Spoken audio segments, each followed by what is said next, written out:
go.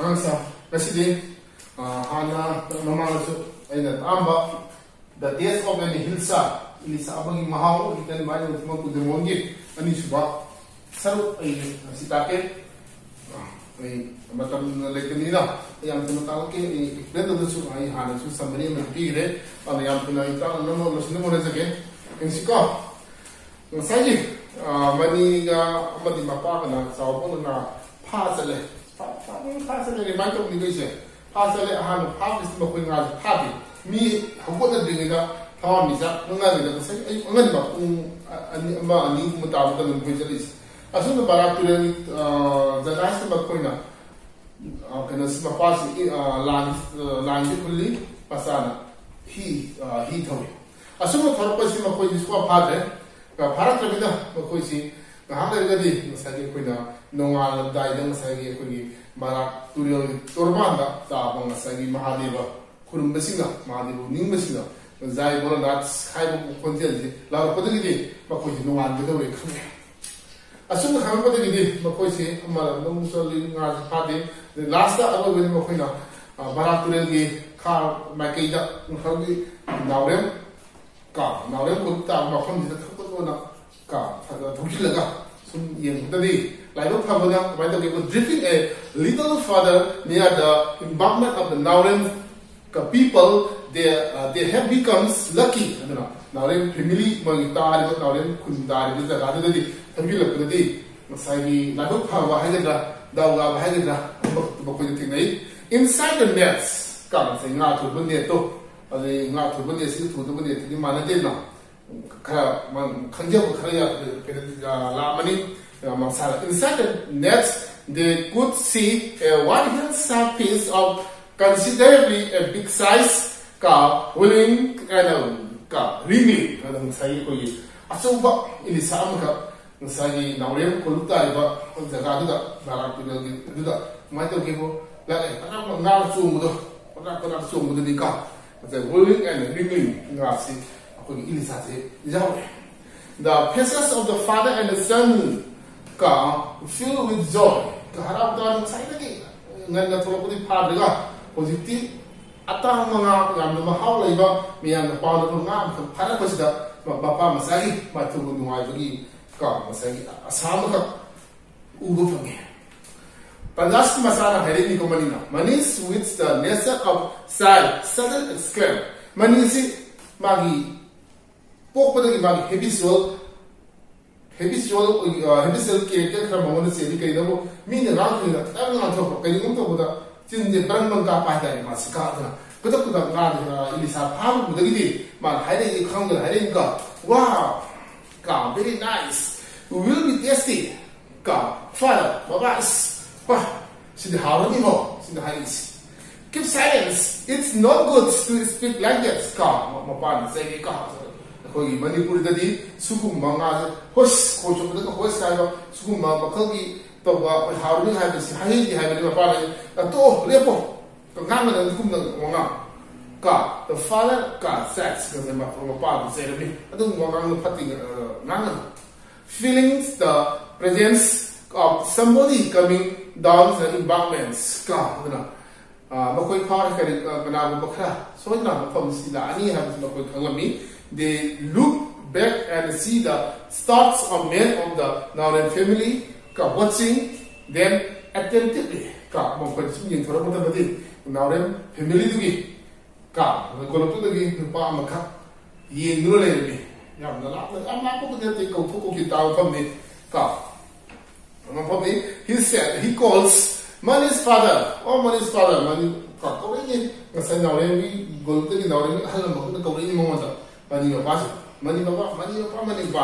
Mani's father pretends not to be listening. Ka sai mani papa tai ni ko ada kasi na drin ni ka hai now le an si ka mo khu an lo ma li ka do khang ki ni ka man asi na de kari na si na drin no ka ko si da ki ni ka adu na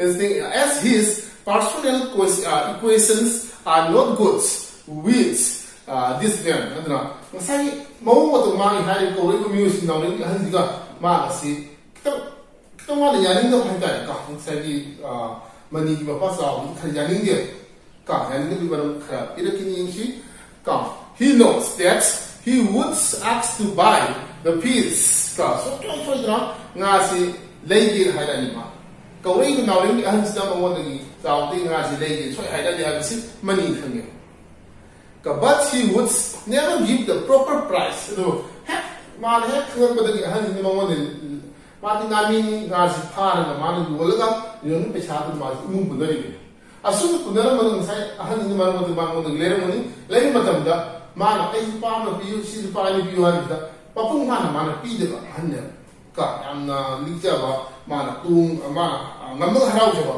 ba khal gi mi ne mo se na ri han se aduna ne mana asin na ji ka ada mana su kan ni ka ni mo khum mur ga di nga su mana le gi ha da ni adu ma se amukta mana piu mo ni da pi de ba mi ne as others would give atai na pi ba du ma pi bi da de even though God he is rich he would bargains for 100 years. Ka aduna yung si mali mas nawin family mas kan han nawin ka hala si am na kun mi to ko mag sa isa sama si ka adu na kumamali si ngana pa mga pi si biram daw am na gas letter no pa ta min mga pi ga man pa ni pi ga asu no ta na lobo adu ma u buda ma nga si lei ha ni su ma pa mari de yo do lupa ma khai pa ni pi la do hanina ma ta sin na ba na ka but after ka persistence cause the hajin ka pa patung de he is compelled to answer ma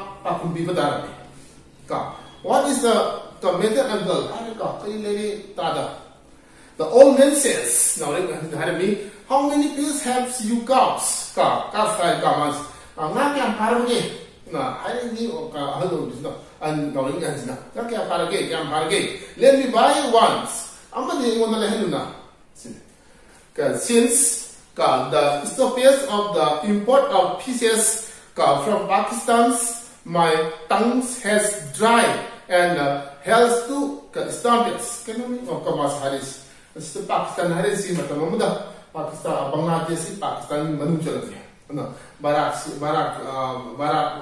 masali Assam da leba keno si ji somda leba keno si som satale si ana mana masagi Bangladesh somda gi kusi Bangladesh khara sapai wan Bangladesh matam Pakistan mai ana si the taste of and hilsa and lesson ji matam no tu ku di moni matam da Bangladesh Pakistan is Pakistan leni ana nawin gi han na Pakistan gi ngam ta la kidre ka ta kidre aduna lei ka kes kan ni ta kya ma si ya de som na ya de ana man nga ni ya de nga aman de le hoge the man hai gi gi da hazna Mani's father grumbles in anyways ka aduna mani ni passing mum so le sao to ma ji han ni nga sai daw le mi han se all men si ma opinion na man so ya ning dia ju ki an si ana ma gram to ka mas so ka ni ka so legally a man even picks up picks up crows dropping from the rods. Hari sari such a so ka ba ko gi kwa ma thi bu kun ma na hai di brahma de ma na hai di sa di an li sa ba han de na ri han si limban no ma ni ari ko se ko na ai na le ni sendra ma thi da siki ne kun ba mi chu le ga hin do adu ko ma ko gi mi ne ba na ri ga sa ma hai da ba se de ko ki ma thi bu so ro ko ta ni si kun mi ni si ma si why should not your tongue ka tu tongue go tra kan ni na gi na re gi na ai si ma hari why si Nawin ka hami tama ti mali kamu haja bune isma lai ka ngi kai kai no kan gori ba si then he gives the answer in an audible voice of the man ta nawin ka hami tama no man ka pyramid basaw sina is ka not many uncles only this one ka not many cases ti yana di hali ano tangari man ko let me buy it madung dai ngai gina Notes today, uncle, I don't want to sell this only case. Masi amak to pala di masi yo no pandre nari.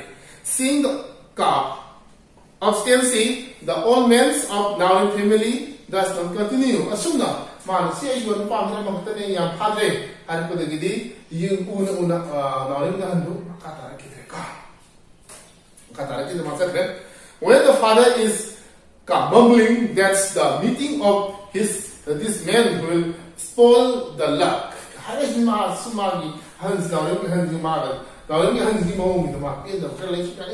other than my past now, my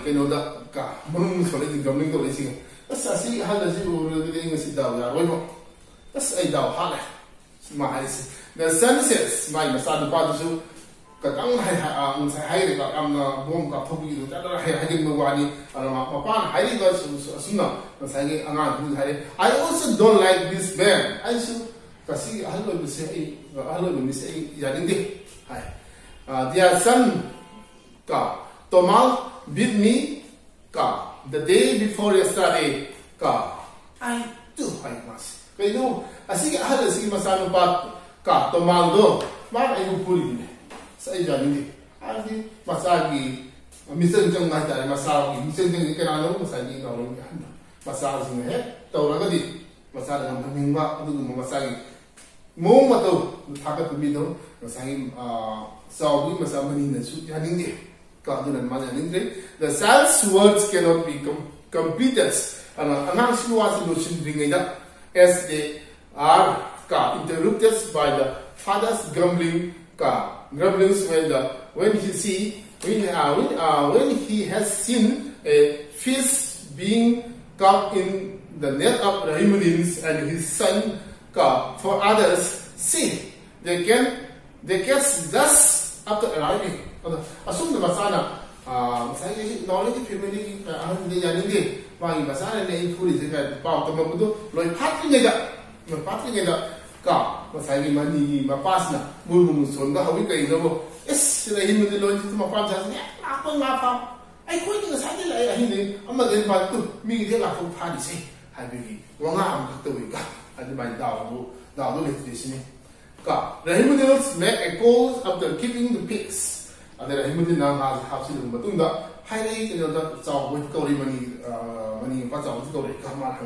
oh, brother Salva, how many have you got? Not young family, that's all. Only one, I'm not the party. But there is the level is no loss. This no never the Mangrena, one of them in the Mangra, one of them in the Mangrena. Mohuti Diana had been simply got. Moti Diana, yesterday I got three. Around the Ahumni party. I sold them 4 rupees. I sold them at 4 rupees each. Among the Lupa Mari.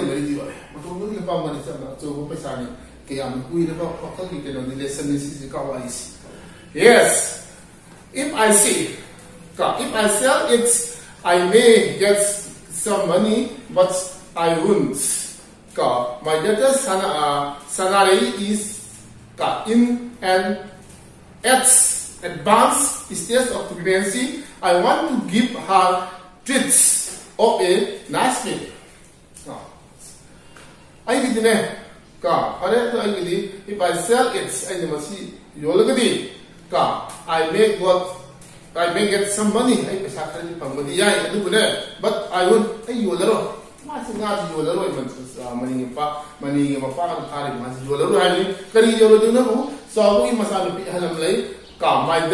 salary is in an advanced stage of pregnancy. I want to give her a treat of a nice meal.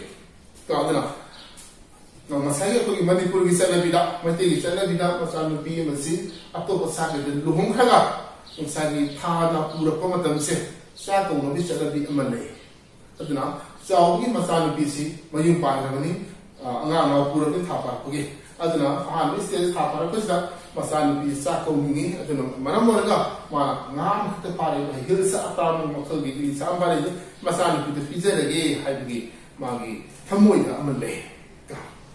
It is rather a shame that I have almost forgotten the days of Hilsa, as I always try to sell. But today I will get. Sa ko si ngami ko ke do ngani pa sumyon 좀 여러분들은 거기 일사기 마하고도 일사기 마하고도 그 가보냐고 가보냐고 했으나지 아직 남미시 아마 그 가자 동안 많이 먹고 있는 가지 사디들이 자기 보고 가지 이거는 나뭐 가도 방법 버샤다 막이 라이브 후치 막이 군시 마힘도 맞대 방어는 신나구나 가시 뭐 거기 빠뽀게 사도 자니까 사도 여러분 사이가 그거 남은 자리 요는 것도 보내 아들아니 뭐 거기 힐사 마사기 일사보다 요는 혼나보다 가지 요는 것도 마음하고 거기래 아들은 것이디 이 맛이 사르기 사우기 담모를 해니까 See, when the father and the sons arrives at their homes, the day has got well advanced. Got the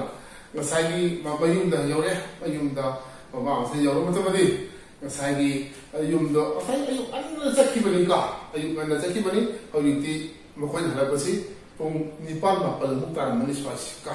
The sons got shadows of the roof in the middle of the veranda. Lain waktu terjadi kumpulan pelan ini tiang, saya pergi bertemu dengan hari yang menjeram dia itu, nimisi tiang yang lain aku pergi sumak minta juri kumpulan tamu dia jauh lesi, mamani jauh lesi, papa saya jauh lesi, jauh lesi macam nasi bertemu dengan papa saya jauh lesi. While sitting on the veranda and sipping the simple black tea. Black tea with girl boiled by her daughter Tamfa. Ada masih kalau sudah mampu itu pame, kalau si mani pasal masih mampu itu pamaga, masih sah taklah me. Kita buat apa tak ini pasal ini ini taklah me. Ada kalau in the times kan makes a call from the gate. The gate on the konhong lagi. Konsep kenai ko lupa mana kau sawa. Is it true that you have got a hillside? Mani no. Sawa nana ilisam pare habisi ko sumbra na hai. Sawa ka sadaks when he hears the voice of kanai. Adi masih konsep kanai konsep ba tarame ka ta. Masih ini ko ini he remembers the amount of 2 1/4 of rupees which he owes to Kanai. Kanai lupa kogi lupa lim kaisi ana kena lagi puru ba oi mana ko sa kanani paisa puru ba sing di ba paisa si mana so ba si dor si sing di ba oi jani ka aduna masa gi din sing ngai mana la isi paisa to bo ma su yai na hai is mai wa khanda. Before the father can reply, his little son Mukta bubbles. Yes, a very big one. Mana pelo si mapas tu kumdrinya. Sawa na nga tari sumbro hinsa ma pare ni sumbrana hai pin matam sida masai masang saw di thamo de mung thole ni ai ma gi pa ni makai tuli ni hai bagi ma gi thamo de lei jabdo madu tumin de lei ram badagi tanja sida masai yang ngangen ba masai mo masin naw sin masai ba sa o masai ba ngangen da ni ka na ma ni san pa tuan ba mukta sina hai au pai so om pai Lisa asum pai sina Sawa does not know whether Kanhai has heard the reply.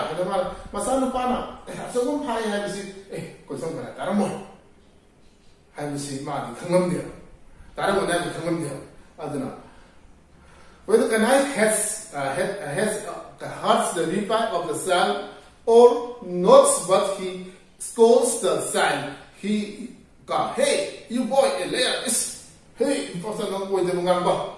what is your duty here? Then he loudly answered, I haven't got any who told you?